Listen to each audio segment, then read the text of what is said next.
दोस्तों नमस्कार। बिहनिया संध्या से मैं कौशल तिवारी। कांग्रेस कार्य समिति की बैठक में कल हाईकमान ने कांग्रेसियों को अनुशासन और आत्मनियंत्रण में रहने की सलाह दी।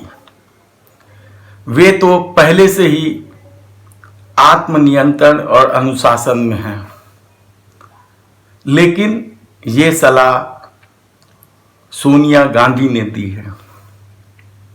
आप हैरान हो जाएंगे कि देश जिन परिस्थितियों से गुजर रहा है और सत्ता दिनों दिन अपने व्यवहार क्रूरतम करते जा रही है, उसके बीच विपक्ष कहाँ है?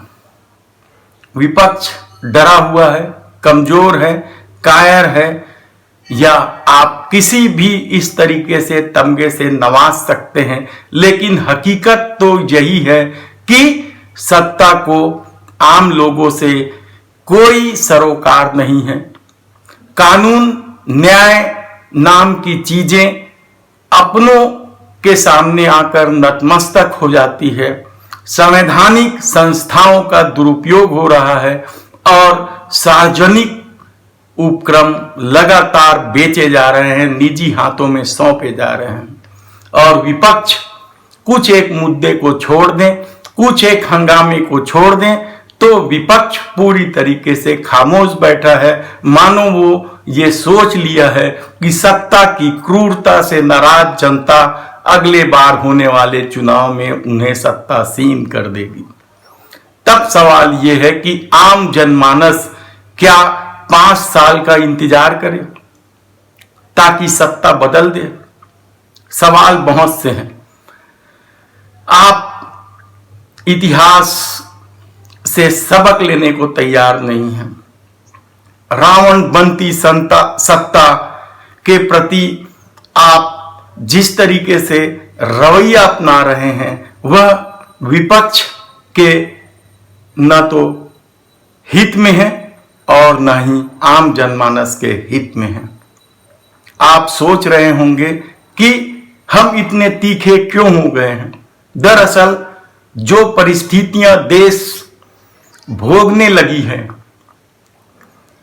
नोटबंदी से लेकर मनमानी भरा लॉकडाउन का फैसला और लखीमपुर में हत्या के बाद भी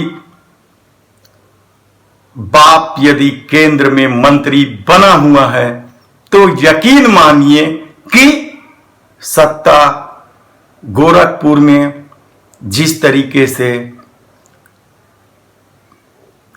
मनीष गुप्ता की हत्या की, उसी तरीके की हत्या रोज आपको दिखाई सुनाई पड़ सकती है। सवाल ये नहीं है कि सत्ता अपनी मनमानी पर उतारू है। सवाल यह है कि आखिर गांधी के इस देश में विपक्ष क्यों डरा हुआ है? क्या वह इसलिए डरा हुआ है कि वह पैसे से भरपूर है, सत्ता सुख से लबरेज है और वह आंदोलन नहीं करना चाहती है? तब सवाल यह है कि गांधी ने जिस तरीके से अंग्रेजों के खिलाफ आंदोलन छेड़ा, क्या जनमानस स्वतः ही इस तरह का आंदोलन करे? यह संभव ही नहीं है, क्योंकि नेतृत्व के बिना आंदोलन न तो शुरू किए जा सकते हैं और न ही लंबा चलाया जा सकता है। आप याद कीजिए, अंग्रेजी सत्ता की क्रूरता के खिलाफ जब गांधी जी ने आंदोलन किया, तो पहला सबब क्या था? पहला सबब यह था कि अंग्रेजी सत्ता हर किसी को जेल में डाल देती थी और यही डर भारतीयों को आंदोलन से दूर कर रही थी। तब गांधी जी ने जेल भरो आंदोलन किया। उस डर को खत्म करने के लिए जेल भरो आंदोलन शुरू हुआ तो अंग्रेजी सत्ता की चूलें हिल गई। क्या वर्तमान परिस्थितियां इस ओर इशारा नहीं करती हैं? लेकिन यदि राहुल गांधी, प्रियंका गांधी सड़क में आकर लड़ रहे हैं, तो यकीन मानिए कि कोई भी कांग्रेसी सड़क में नहीं आना चाहता, क्योंकि उन्हें डर है कि ईडी, सीबीआई और दूसरे संवैधानिक संस्थाओं का इस्तेमाल कर सत्ता उन्हें जेल में डाल देगी और सत्ता का सुख भोग चुके, पैसों का भ्रष्टाचार से कमा चुके कांग्रेसी इस डर से आंदोलन से दूर भागते जा रहे हैं और आम जनमानस परेशान है। उनके सामने जीवन जीने का संकट खड़ा हो गया है। आप यकीन नहीं करेंगे, लेकिन पेट्रोल डीजल में खून चूसने वाले टैक्स ने से पेट्रोल डीजल 100 रुपए पार हो चुका है। ये किसने सोचा था? खाने की तेल की कीमत 2 गुना हो जाएगी, ये किसने सोचा था? रसोई गैस 1000 रुपए हो जाएंगी, ये किसने सोचा था? और विपक्ष इन तमाम क्रूरता के बाद भी खामोशी से केवल बयानबाजी करते रहेंगे, ये किसने सोचा था? तब सवाल बहुत से हैं। सवाल कांग्रेस को अपने में सुधार की भी जरूरत है। क्या सत्ता के खिलाफ एक बड़ा आंदोलन करने की जरूरत नहीं आ पड़ी है? आपके पास क्या बच गया है? इस सत्ता ने आपके लिए क्या बचा दिया है? सड़क, रेल मार्ग, प्लेटफॉर्म, हवाई जहाज, एरोड्रम, सब कुछ तो बेचा जा रहा है एक एक करके। क्या बचेगा इस देश के पास अपना कहने को? और सत्ता की रहीसी का ये आलम है कि आप यकीन नहीं करेंगे कि पेट्रोल और डीजल से ही सत्ता ने पिछले कमाई से कितनी कमाई की है। मनमोहन सिंह के सरकार के समय पेट्रोल डीजल से 70-75 हजार करोड़ रुपए कमाए जाते थे। आज ये बढ़कर 3,90,000 करोड़ रुपए की कमाई हो चुकी है। आप सोच रहे होंगे कि राज्य भी तो कमा रही है, बिल्कुल कमा रही है, लेकिन राज्य जब पहले 1 लाख कमाती थी वो 2 लाख हुई है, यानी राज्य की कमाई 2 गुना हुई है, लेकिन केंद्र की कमाई 6 गुना बढ़ चुकी है। 6 गुना कमाई बढ़ाने का सीधा सीधा अर्थ है कि जनता के ऊपर टैक्स का बोझ डाल देना।